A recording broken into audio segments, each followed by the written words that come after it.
Hey guys, welcome to Lisa Loves. Today I am going to answer some questions my lovely friends have very kindly left for me. I requested just questions on anything, just so I could put together a little Q&A. My friend Neil at My Japanese Lifestyle UK, I will put a link to his channel, recently did a Q&A. And my friends at Two Vloggers More, Chris and Victoria, have done a few, and there is another one coming up also. I'm going to put their link in also, and I really enjoy these videos because it helps you get to know a little bit more about people, especially if their channel is very specific. Chris and Victoria's channel isn't specific, it's very much like mine in the sense that there's a bit of everything in there and you get to know them quite well, but there's always things you want to know about someone that you don't know. Neil's channel is quite specific. It's all about Japanese gaming, lifestyle, movies, anime, and it's just nice to get to know a little bit more about what makes people tick, so I thought I would do one also. I haven't sat and thought long and hard about them. Whoops! What is it with me and these bloody cameras? There. Am I sideways now? I don't know. I should cut that out really, but you wouldn't get to see the klutziness of me then, would you? Right. I haven't thought massively long and hard about these because I think if you think too much, you're not giving the most honest answer that comes to mind first. So, first one, we've got a question from Claire Senior. I used to work with Claire in Nottingham, and anyone that watches my channel regularly, I did one about a rant about females in the workplace. I did mention Claire in this one as one of the very few people. I usually say there's one person in every workplace that I get along really well with. It would be Claire in this job. I actually really liked everyone that I worked with in this company. Unfortunately, life got in the way and I had to leave, so that was a bit of a bummer, but yeah. Claire is a lovely girl, I used to work with her. She asks, I'm interested to know what tech, this is a good one, what tech you use to shoot your videos, what software you edit them with. I'll be doing some video for my business page soon, so it'll be interesting to know what you use. Cheers. Right, this is a very simple answer. I am a technophobe. I don't have much in the way of technology. Usually I use the old iPhone, but my questions are on here and I was too lazy to write them down. No, actually, the truth is my husband and son are out tonight at Gaelic practice. So if I sat and wrote all these down, I wouldn't have enough time to film it all, so I thought I'll do it on, it's an old camcorder, it's a, what is it? It's just an old camcorder, Claire. I don't have anything, it's a Konica something. It's probably not even the best of quality, this video, but yeah, I use a program called Shotcut, which is really simple to use. It doesn't have the most lavish of effects on it, but it's got anything that I need. I also use a program called Inkscape if I want to put pictures over the video, or if I want to put little logos or anything like that. But I'm not the most versed in technology, but yeah. Claire's actually, as I say, I used to work with her, but she has her own business now called The Curious Pancake. I'll put a link below in the description, but it sells really, really fun, quirky cards, stationery, jewellery. Her sweary pencils are awesome. If I can get a picture, I'll link it up above, but yeah, go and give her site a look, and subscribe to the mailing list because some really cool stuff on there. Okay, so my good friend Chris from Two Vloggers More's written a few here. Knowing that you guys are booked to go to Orlando next year, yay! Have you any idea which park, excuse me, right, I said last one, I need to make sure I have a drink when I start this coughing. I've got a drink. Have you any idea which park you'll likely be going to first? Right. I'm not into, I have to do loads and, oh God, I have to do loads and loads more research on what rides are in what parks, because initially all my reading was about free dining and snacks and hotels, well, budget hotels, and then we ended up in a moderate. Thankfully the lady picked a good one for us by the look of things. What park? The main reason we're going, and Crystal, it might not actually be opened by this stage, we're going in the middle 2 weeks of November purely to avoid Epcot Food and Wine Festival in the first week of November and Thanksgiving on the last week. So hopefully it'll be a bit quieter. And we were intending to go for the first 2 weeks of December, but then I discovered there's the, I can't remember what it's called, pop rally or something. It's like the sports thing where like kids from all over America come and compete in sporting events, and usually a lot of the hotels are just fully taken over. So that's the first week of December. I found that out and I thought, oh god.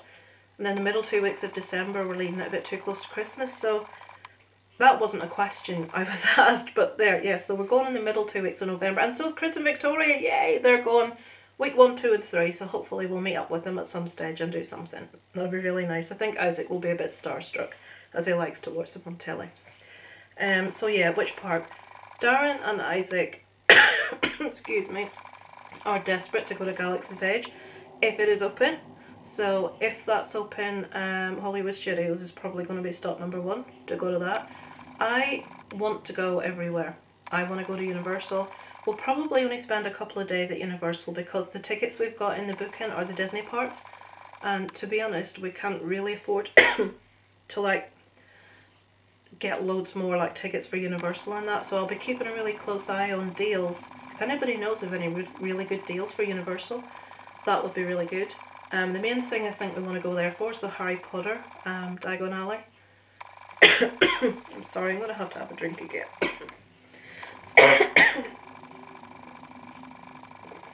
Dear me. Yeah. Did I answer it? What part? Yeah, probably Hollywood Studios. Number 2, if you were on a desert island and you could, to pass the time, before the ferry passes and throws you a rubber ring, pick a book and any 2 random items, what would you choose? Right, this is a really hard one. I'm assuming you can't pick people because that's cheating. I also assumed you couldn't pick anything that needed to be plugged in, like electrical equipment. So that obviously left out a TV, a computer, any of that stuff. So I would choose a notepad and pen. Notepad and pencil? Pen. Really long lasting pen. I like to write. I haven't written anything in a long time, probably years, that I've shared with anyone else. But I do like to write. I find it passes the time really well. And if you were somewhere like a desert island and it's really quiet and you want to pass the time, I think you could write some pretty cool stuff. So yeah, book. That's a really hard one. Sean Hudson's my favourite author, but I would not bring any of his books because they're... I love Sean Hudson, but they're not the longest or the most thought-provoking. I might bring Misery by Stephen King, purely because I absolutely adore that book and that movie. And I can watch... It's probably the movie that I can watch the most without getting bored. When I started going out with Darren, I think it got to the point where if I went near the DVD, it was like, oh god, not Misery, not Misery. And I had to stop watching it in the end because I think he got fed up to the back teeth. So yeah, Misery and a pen and paper. Number 3, I know you love horror, so if you had to choose any horror film that you would love to be given a sequel, which would it be and why? It's a good question. Lots that I love have got sequels, so I'm assuming I can't pick those. Lots that I adore I wouldn't want to see given a sequel because it would take away from the original movie. So when I thought, what could you give a sequel that wouldn't ruin it, that was really hard because anything that I'm thinking is a standalone single movie, I'm thinking if you give that a sequel, A, it wouldn't make sense, or B, it would ruin it. In the end I came up with The Shining. I know obviously you can't use the same characters, but you could use the premise of the Overlook and of the sort of the evil thing possessing another family. You could put another family in that scenario. Obviously don't do it exactly the same, but I just love that movie. I don't know if they would be able to do it as good or do it justice, but that's the one I've come up with. I'm quite interested to see The Shining. I've pressed a button, my questions are gone. Oh dear, oh, just bear with me a second. I press a couple more buttons to get them back. I'm so accident prone and I klutz. Here we are. Ooh. 4. Aside from YouTube and Facebook, what websites would you say you visit the most? I don't go online that much. I've found previously Facebook I went on an awful lot, but when I started YouTube, and since I've got to know more people and subscribe to more channels, I don't get time to do. There's all these things I want to do, and I'm not getting time to do them. It's just so easy to get caught up, and when I watch people's vlogs and videos, I want to comment, I want to leave a bit of feedback and let them know I've watched and I've liked it, and it just swallows up so much of your time. And then obviously I like to watch my movies and whatever programs I like on telly. So I don't think, I go on eBay a bit to buy things. Amazon a little bit, again, looking for specific things like pots. One that I need to get on more, Chris, is yours, is the Cinephiliacs, is that pronounced properly? Cinephiliacs site. Chris runs a site called Cinephiliacs, which is basically a movie review site, but he does some really, really cool little features in there, little articles. For anyone that doesn't know, and most people watching this will know, Chris is an author, his stuff is fantastic. This site, he has been churning out article after article for the past few weeks, and it's like, they're all top-notch, top-quality articles, and I can't get them read as quick as he's putting them out. So, yeah, that one I need to get on more. I need to make the time to sit down. It's hard in a house with a really noisy kid to concentrate, and I really want to write a couple of pieces for that as well for Chris, because, you know, I watch a shit ton of movies, so I really hope nobody's got a kid watching. I apologise for that. So yeah, Cinephiliac site is one I will be on. Probably the most, apart from Facebook and YouTube, but at the minute probably none. eBay, I'd say. Number 5, could you share a childhood birthday memory with us? That was really, really, really hard, because, and it's not woe is me for a second, I don't really have any childhood birthday memories. I never had a birthday party as a child. I was an only child, and I played with our next door neighbours had 4 sons, so I played with them quite a bit, just climbing over the fence into next door, and they had birthday parties sometimes, so I went to a few of those. But back in those days, back in the day, kids didn't have birthday parties all the time. Now, having Isaac, he's just turned 7, he has had a birthday party every single year, including his first birthday party. I mean, he's not going to remember that. But I think it's something that's pretty much now the done thing. I know at school, all of Isaac's friends have birthday parties every year. And nowadays it's not the let's come round to the person's house with a few people and a cake and whatever. Now it's renting out like soft play places. It's renting out village halls and getting bouncy castles, proper big bouncy castles, and, you know, pardon me. It's, my slippers are coming off, my Cookie Monster slippers are coming off. It's, parties now are a big thing for kids, and the amount of times I've said to Isaac, I've done that parent thing, when I was your age, I didn't get a birthday party. But no, I didn't. And I mean, they're usually inviting like 15, 20 kids to these parties, and I'm thinking, we didn't get this. But anyway, I didn't have a birthday party as a child, as such. I went to a couple in my neighbour's house, and I will tell you a memory from one. My neighbour's called Martin. He was 1 year older than me exactly. His birthday was the day after mine. And on one of his birthdays, the only thing when I watched the Goldbergs, it takes me straight back to being a kid, and if anything, I was more like the little lad with the glasses than the girl. I wasn't clued in at all like the girl in Goldbergs is. I was a dweeb, I was a nerd. I would have been the one made fun of, or not quick on the uptake when people were taking the pee out of me. I remember on Martin's birthday having the birthday cake, and I remember we used to like to climb up onto the garage roof, which was quite high, and jump off it and pretend we were superheroes. And how I didn't break a bone, I will have no idea. Then we used to like to do that thing where we turned our bikes upside down and spun the wheel, or spun the pedals, and it made the wheels go round. And another friend of mine at the time, my first childhood friend Kelly, not the Kelly that I'm friends with now, someone from many years ago. I was always destined to be best friends with a Kelly. She was there that day at the party, and we were spinning our pedals around, and for whatever reason, whatever possessed her, she put her hand out, and she got her hand stuck between the chain and the spokes, you know, like the little bit like this where the chain goes around. Long story short, her index finger was hanging off. We were kids, we were like, oh! Martin's dad came out in a panic and didn't know what to do, so he scaled the fence into my house and shouted to my dad, "That wee girl's finger's hanging off!" So my dad scoots over the fence. Now this tells you the difference between today and then.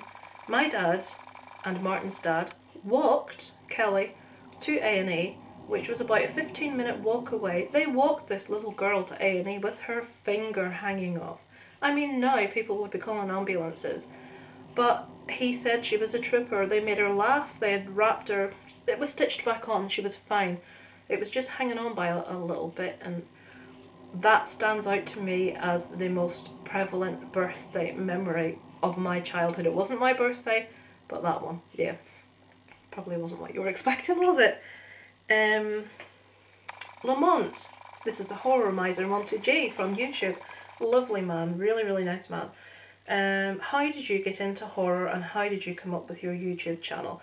Lamont is a big horror fan. He has a horror channel on YouTube. So if you're not subscribed, if you like horror, the horror miser Monty G, I'll pop him in the description. Really, really nice guy. Really knowledgeable about movies.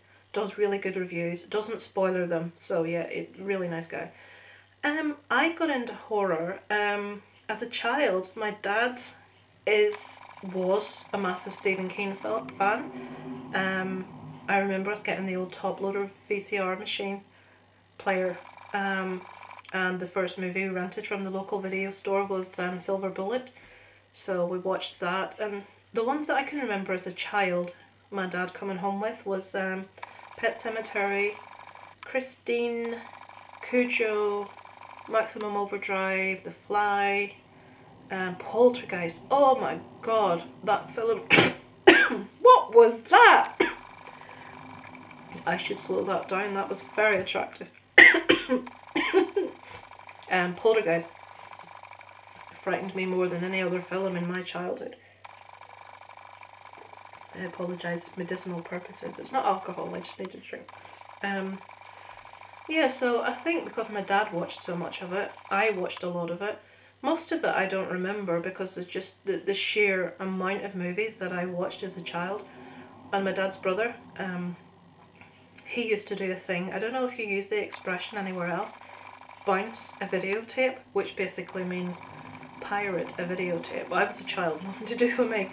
So he had two VCR machines and he used to like rent a movie and he would copy the movie onto a blank tape, and then he would, like, my dad just had all these movies. So basically any horror movie that came out in the 80s, my dad had it, I saw it. And yeah, that's how I got into it. I've just always had a real love for horror. I've never been... gore doesn't really get to me. Supernatural stuff. Anything to do with, you know, like the first Paranormal Activity, that bit where she gets trailed out of bed with a leg. Oh my god, that scared me as an adult. Poltergeist freaked me the hell out as a kid. I have a thing about ghosts. Laugh if you want, it scares the bejesus out of me. That is the way to get me, anything ghosty. Oh yeah, so how did I have the idea for the YouTube channel? I didn't really. I started watching, I never watched YouTube channels. To be honest, I didn't really know they existed. I thought that only people that were like sort of famous had them.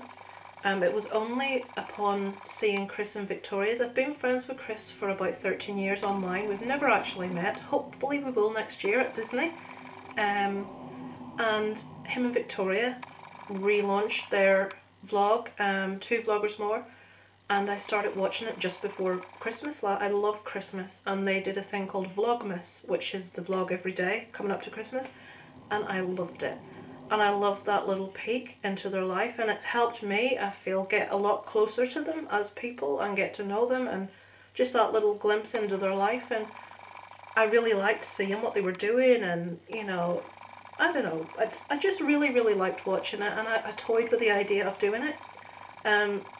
Because due to my health, I'm stuck at home a lot, I don't get out a lot, and I don't tend to, you know, I don't really have people to go out and do stuff with a lot, and I'm one of these people, if I arrange anything, I have to cancel all the time. If I'm feeling crap, it makes me feel awful. So I thought I'd love to connect with people online and get to know people and share interests with people, and I thought I'd really like to do this, but at the same time I felt really awkward. I'm quite socially awkward and shy, and I'm fine with people I know and I'm comfortable with, but outside of that I'm a bit, ooh, I'm the person in the corner that people think is a snob or stuck up, but in actual fact I'm shitting myself.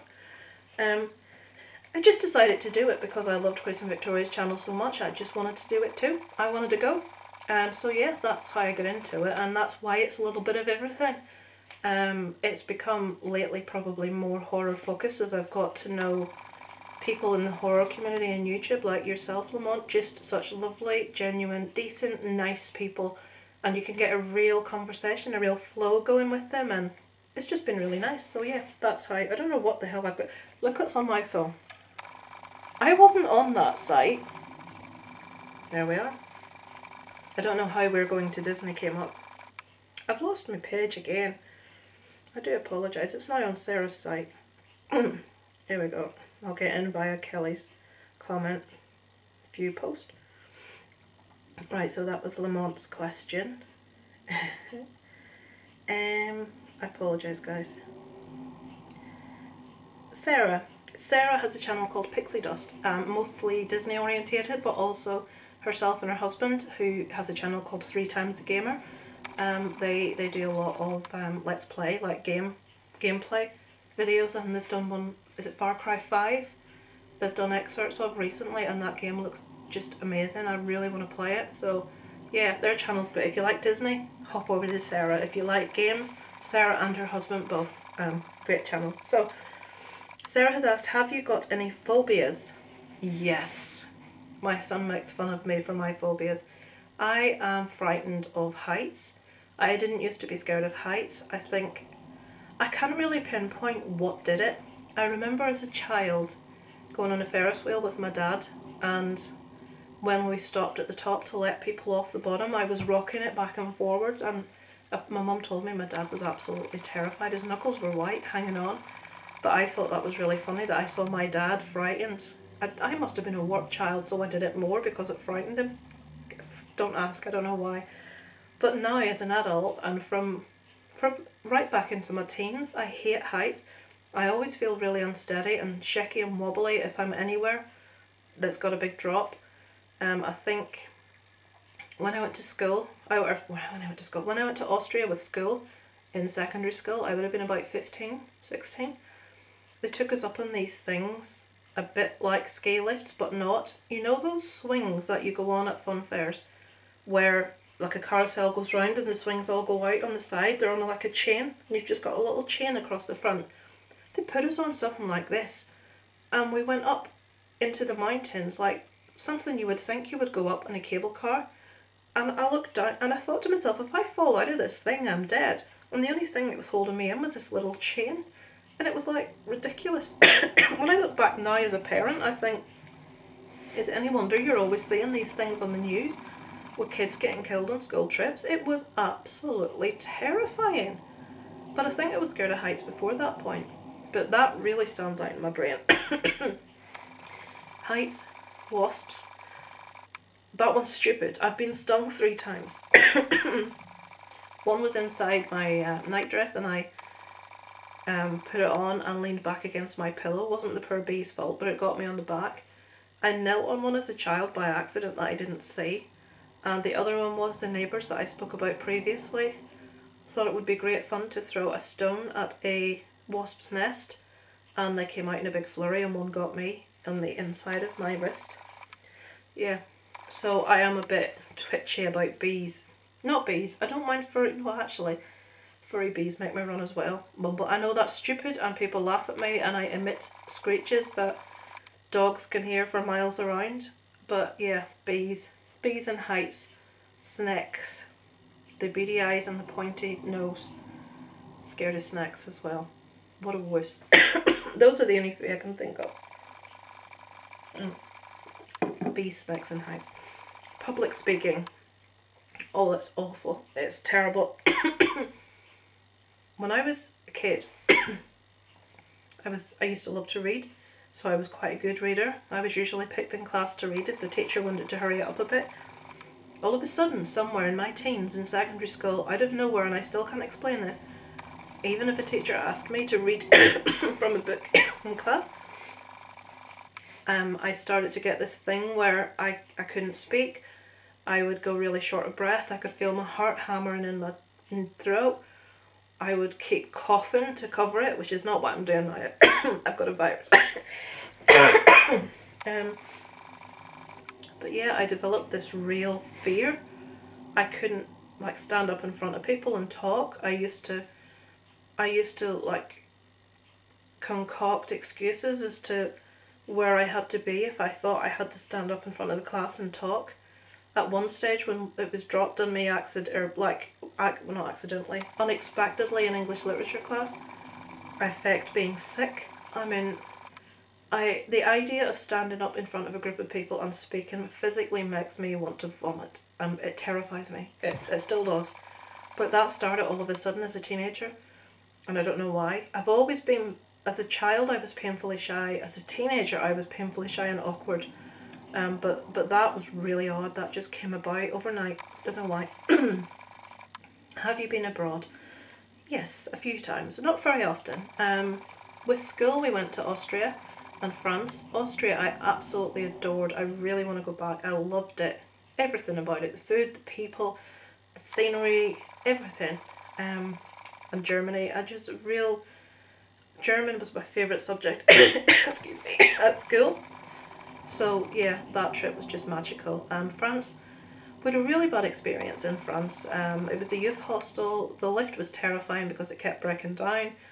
A group of locals broke in and stole loads of our luggage. Thankfully not mine, but a load of the people on our trip had their full luggage stolen, and it just wasn't the best of experiences. And I know a lot of people love France, and yeah, I just wasn't that keen.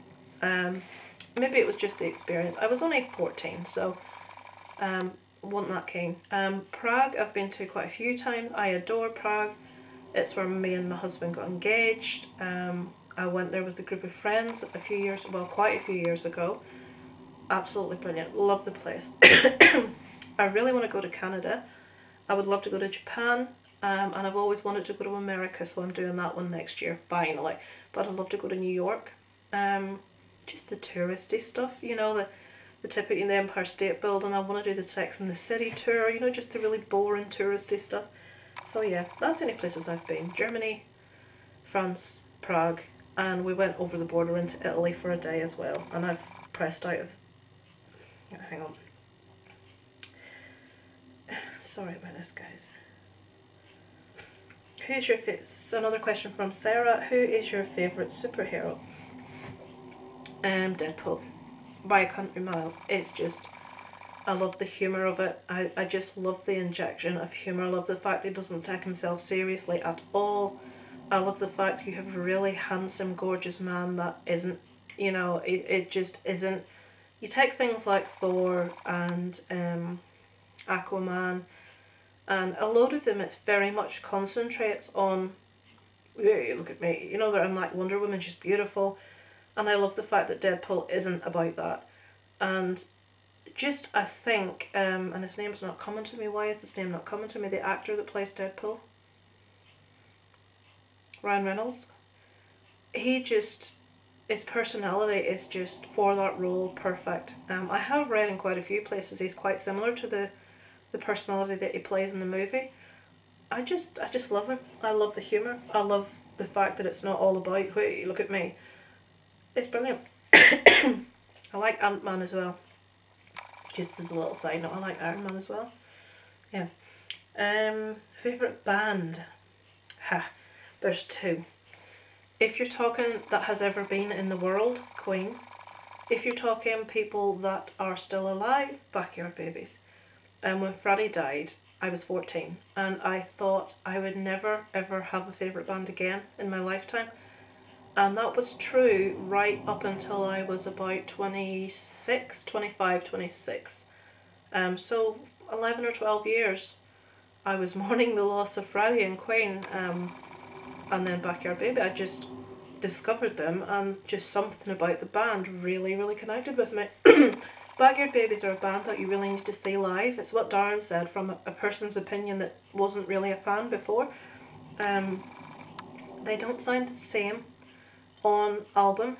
You need to experience the energy, the rawness of them live, and just how much they throw into their performances to get why I love them so much. And I do, I love them. Which bands have you seen live? Right, I'll do a separate video about that because there's too many to lots. I'm trying to think of any off the top of my head. A few embarrassing ones: Bon Jovi, Def Leppard, Evanescence, AC/DC, Backyard Babies numerous times, Wasp a couple of times, Saxon, Wigwam, Tourist Sass. Oh my goodness. You know when your mind goes blank, Marilyn Manson, 9 Inch Nails, never saw Typo Negative, gutted about that. Lots and lots and lots of rock bands. Thunder, Whitesnake, singer of Takedo, never saw, that's Danny Vaughan, didn't see him with Takedo though. Choir Boys, lots. Quite middle of the road rocky type stuff. I don't like thrash metal. I'm not a fan of Pantera or I have seen Megadeth. I'm not a fan of Megadeth. You know, that type of thing, but Apocalyptica were absolutely amazing live. Rammstein, really good band live. What I'll do is, I started collecting, the Darkness are awesome live as well. A lot of people don't realise that, but they are. Juliette Lewis, incredible. I will do a separate vlog on bands I've seen. So I started to collect tickets. I don't have all of them, but I've got most of them. If Darren did this video, you would be there for a fortnight. The man has seen every single band that I want to see and never have. Bands that I won't see because people are dead, or bands that I won't see because they don't play anymore. He has seen all of them and it makes me so jealous. Motley Crue, saw them a couple of years back, and Steel Panther. Yeah, just loads. Too many. Roy. Right, Roy. Roy is my friend from Orkney, who's getting married next month to Georgina. I have known Roy for a lot of years. Roy's a good friend. You need to meet Roy to get Roy. He's just one of these people. He's funny. Right, you will get what I mean when I ask the question. The first part of his question, great. If you could give Freddie Mercury one question, what would it be? The second half of Roy's question is, and how long is the longest fart you have ever done? That sums right there. The first half of that question, I could defer and refuse to answer, but I don't do that. If I could ask Freddie any question, it would probably be something in hindsight, looking back on his life, something that's, you can't ask a person a question after they died, but I would like to know how Freddie feels about the band continuing under the Queen name without him, and I would like to know which album or song that he recorded is he most proud of. Freddie's just an idol to me. I just love the man. Claire said, "See Lisa, I told you needed to buy a stopwatch to start timing your farts." Right, the answer to that question is I have no idea. I will tell you 2 funny stories about farts. I apologise if this is crude, so you can fast forward a couple of minutes if you don't want to hear about farts. When I started dating Darren, and still actually, I do not let rip when I want to or need to. I have a tendency to hold things in. Once at the beginning of our relationship, I shouldn't tell people this. At the beginning of mine and Darren's relationship, on one occasion, in bed at night, fast asleep, everything that had been saved up for that entire day escaped. Chewy, our dog at the time, was in his bed, and he had this big duvet of a thing, and Darren said that I emitted such a loud noise that I scared the dog into the air in his bed, and he got tangled in his duvet and fell over. He had since that point referred to it as Africa because it was akin to animals in the Serengeti going like that.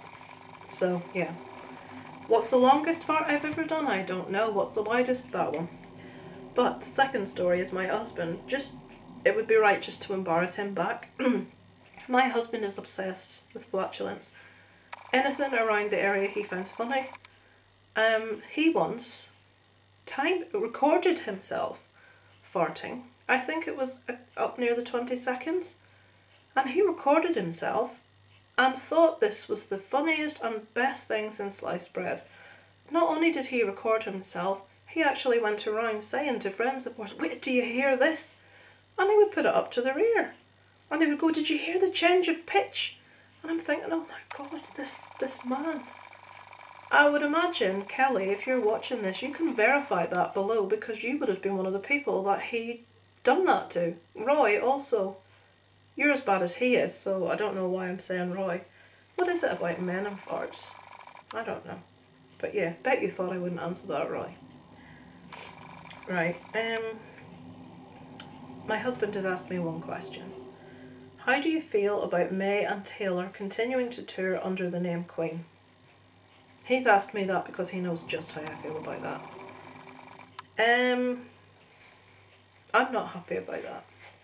Queen was Freddie. Queen was the whole band, but when you think Queen and you say Queen to anyone in the world, the first thing they are going to think is Freddie Mercury. I think that Adam Lambert is doing a really good job. I think he has a fantastic voice. I love the fact that he doesn't try to be Freddie and that they include Freddie in the show by way of like big screen. I do not think that Brian and Roger should have continued under the name Queen. I think they could have called themselves Rhapsody, Bohemian Rhapsody. They could have called themselves something after one of the tracks, one of the songs, one of the albums, Hot Space, anything. And I would have been really happy to go see them. Excuse me. I never actually saw Queen when Freddie was alive because I was too young. I died when he was 14. Sorry, he died when I was 14. I did see Brian May do a solo tour when I was 18 called Back to the Light. That was my first ever concert actually.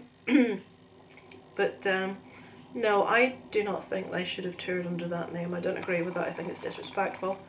I think a very similar thing about the whole situation with Status Quo, now that Rick Parfitt's no longer with us. Have I got the right one there? Yeah. And the whole way, what's the other one called? Parfitt and... just the whole way that the other guy that's... it really shouldn't be leaving me. The whole way he's almost ignored the fact that Rick Parfitt has died and hasn't given him any kind of acknowledgement at gigs and stuff like that. The guys were so close for so many years, it kind of feels a bit... I know my husband has been a lifelong Status Quo fan and he's really disappointed by the whole thing and how it's been dealt and how it's been handled. I think if you spend that amount of your life with people in a band, and this is going back to Queen, but it also applies to Status Quo, I think if one of those band members dies, I think you should at least have the respect, if you intend to continue under assumed a different name. And Queen should never have continued as Queen without Freddie, in my opinion. I've never been to see them with Adam Lambert, and I won't go to see them with Adam Lambert while they have the name Queen. It's just one of those things. I know a lot of my friends have seen them, said they're brilliant. I don't think that's not the case for a second. They probably are, but it's just not for me. Kelly. This is my friend Kelly from Nottingham, who you hear me refer to quite often. Hers are all Disney related. Kelly is a Disney nut. She loves everything Disney. Number one, which Disney park are you most excited for when you go to Florida? This is kind of like Chris's, but not exactly. Chris's was which one will you go to first? This is what I'm most excited for, excuse me, which is a good one because mine won't be Star Wars orientated. From what I've seen, I'm really looking forward to going on Soarin' and the Avatar, the Pandora ride, you know, the one that it's like a motorbike type thing. I'm really looking forward to that. What else? I really need to. This is not a ride. I'm really looking forward to going to Voodoo Donuts to try those donuts. And Diagon Alley, you know the little cupcakes that come in the cauldron with like the flames coming out the top? It's typical to me to be looking forward to the food. But yeah, I'm really looking forward to that. I think for the next one was rides, wasn't it? Yeah. I think with the rides I'm looking forward to Soarin' and the Avatar one. There probably are others that are not occurring to me at the moment. That's something I need to do. Sit down and work out what rides are must-dos and what I could miss. Rock and Roller Coaster, the Aerosmith roller coaster. Yeah, I really want to go on that as well. It's just so many. I think the Avatar one's the one I'll say, but oh, then there's the King Kong one and the dinosaur one, the Jurassic Park one. All of those. What are Isaac and Darren looking most forward to in Florida? Anything surrounding Galaxy's Edge. If I get to go anywhere else, it'll be a miracle. Yeah, they want to go to Galaxy's Edge and probably spend all of their time in Galaxy's Edge. I'm sure someone asked, where is it? I must have skipped it out. It was possibly Chris, or was it Sarah? Someone asked, I'm sorry because I've obviously missed it out. Oh no, here it is, it's Kelly, apologies. Is there one character you really want to meet at Disney? I'm not a big one for the character thing. This is not going to be popular with some people. I cringe a bit at the Disney princesses, to be quite honest. You know that, like, over the top, everything's wonderful and happy and hello, and that makes me cringe a bit. Probably some of the Star Wars characters. Chewbacca would be really cool. I keep forgetting her name. Gwendolyn. Captain Phasma would be cool. Betamax, I think, is probably because he just looks so squishy. So I would say Baymax. Is it Betamax or Baymax? Or am I just thinking about videos? Baymax. Baymax is probably top of my list for meets. Or Chewbacca. Yeah. Oh, Russell and Carl from Up. I would love to meet Russell and Carl from Up. Yeah. So yeah, those ones. Let's see. Kaylee. Kaylee is Kelly's partner Dave's sister. And she has asked, talk a little about your fibro and maybe how you cope with it. Not particularly well. Anyone that doesn't know, most people know I have fibromyalgia and ME. Joint hypermobility as well. Just a list of crappy things. I've had them for about, I'm sure it's about 10 years, 9 or 10 years now. I can't remember exactly how long, to be honest. It just means that I know a few people actually since I started doing this have told me they also suffer from this. Queenie Todd does. She has fibromyalgia. It's just every day you're going to be in, sorry, I should also say Kaylee that asked the question also has fibromyalgia. Every day you're going to be in some degree of pain, and you need to learn not to do too much on the days where you're not laying on the flat of your back in pain. Something that's very common with people that suffer from this disease is they tend to be very much perfectionists, do too much, push themselves too far kind of people, and then just one day the body says, no, I've had enough, you're pushing me too hard, and it just decides to do this to us. The two reasons usually they say people get fibromyalgia is a very traumatic incident or a very severe illness can also lead to it. The body burns itself out basically. I used to do way too much with regards to work and take on too much and do the work of loads of other people and not complain about it and not stand up for myself. And you know, I went through a lot of stress in my early 20s with one thing or another. I won't go into detail. And I think that, in all honesty, mine came on through a mix of pushing myself too much for too long and just dealing with a stupid amount of stress for a long period of time. Every day I'm in pain. Some days I can barely move in bed, I can't get out of bed. No day am I up early in the morning unless I have to like drag myself up, and it's excruciating. I can only put it like I'm like the Tin Man in the Wizard of Oz. I can't move my limbs properly. All my ligaments tighten up at the back of my legs, and like trying to walk is really, really hard. It takes you a while to like loosen up, and if you have to do something quickly in the morning, it's difficult, which is why Disney's going to be interesting. I'll probably not be able to go to the parks early, like Darren and Isaac, so I'll have to do things a bit later, but it's hard. Some days are hellish, and some rare good days when you can go out and do a little bit, you then find you're paying for it for the next couple of days. Things like, I think I've been to one concert in the last couple of years, 2 concerts in the last 2 years, 2.5 years, and I mean, I'll be in pain for a week after going to that concert just from standing there. Things like that. We went out last weekend for lunch. I put it on the page, and I could barely walk at all when we went into the forest. I got really tired and had to go back to the car. It's just learning to deal with your limitations, and it's not easy if you're one of those people that wants to get out and wants to do it. And you know, things like mowing the grass or doing some weeding in the summertime, and I'll get very preoccupied with getting finished and getting it done, and I'm quite a perfectionist about certain things. I want it to be done then, there, quick sort of thing, and I find if you don't do it yourself, it's not done.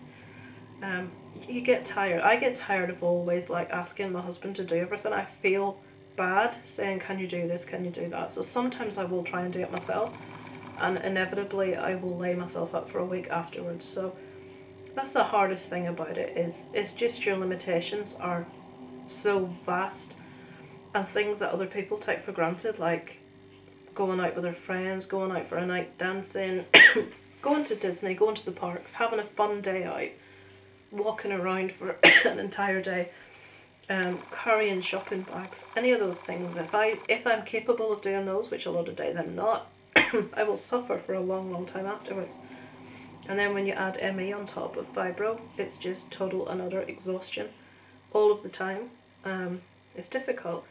And ironically, with fibromyalgia, everyone that I know that suffers from it, including my father, my dad, you can't sleep. You're like, I'm never asleep before 3, 4 o'clock in the morning, but it doesn't matter what you try to do to get asleep earlier, you just can't. It's just horrible, it's nasty. And so I tend to watch like a movie every night. I'll be going to bed, Darren will be wanting to go to sleep, and I'll be watching a movie. I'll just be putting a movie on at like 1 o'clock in the morning. So yeah, it's not the easiest of things, but it could be an awful lot worse. That's how I look at it. So yeah, I've pressed another button again. Pardon me. Sorry. Somebody's got their lawnmower outside, I can hear it.